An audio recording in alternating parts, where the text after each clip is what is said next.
السلام عليكم ورحمة الله وبركاته.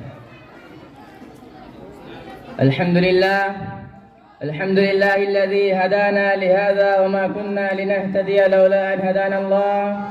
أما بعد، يقول الله تبارك وتعالى في كتابه الكريم: أعوذ بالله من الشيطان الرجيم، بسم الله الرحمن الرحيم.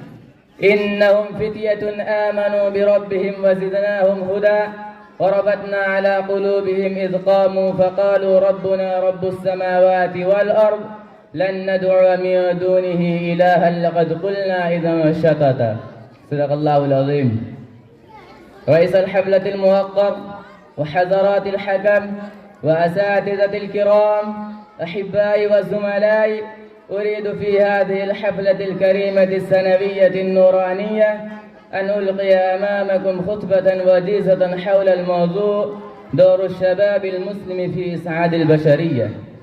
أيها الحاضرون الكرام، حينما نتأمل الكانون الذي نعيش فيه نجد أن الله تعالى قد علم عند بعثة الرسول صلى الله عليه وسلم أن الروم والفرس والأمم المتحضرة المتصرفة بزمام العالم المتمدن لا نستطيع بحكم حياتها المصطنعة المعرفة أن تتعرض للخطر وتتحمل التعب والمسائب في سبيل الدعوة والجهاد وخدمة الإنسانية البائسة، ولا تستطيع أن تتنزل عن حظوظها ولذاتها وزخارفها فضلا عن حاجاتها.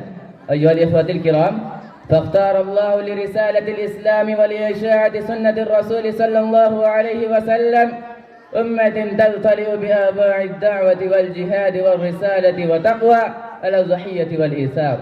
تلك هي الأمة العربية القوية السليمة التي لم تبتلعها المدينة ولم ينخرها البذل والطرف، وأولئك أصحاب محمد صلى الله عليه وسلم، أبر الناس قلوبا وأعمقهم علما وأقلهم تكلفا، وبعدهم أعطاهم الله من القوة البدنية والقوة الفكرية الشباب المسلمين ما يفوقون به على كبار السن، وأولئك الذين خاضوا في المعارك والحروب، قرعوا السلاح بسلاح الأعداء، وفتحوا البلاد بعد البلاد، وهزموا الجنود بعد الجنود، وتنفسوا الكروب عن المسلمين. هم الذين بلغوا دين الإسلام الشامل الكامل ورسالته الخالدة المعجزة من مشارق الأرض إلى مغاربها، ودعوا بعد الأصنام إلى عبادة الله ذو الجلال والإكرام، وخرجوا من ضيق الدنيا إلى سعتها ومن جور الأديان إلى عدل الإسلام.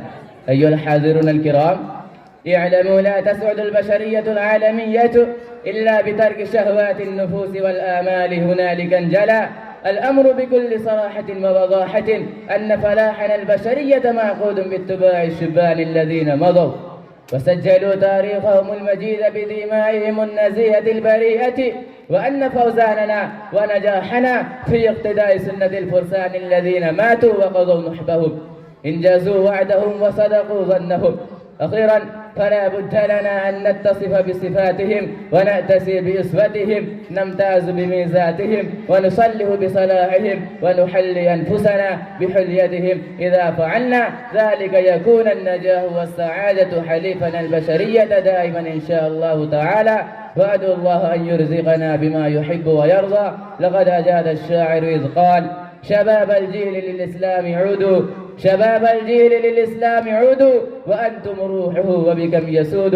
وآخر دعوانا أن الحمد لله رب العالمين، والسلام.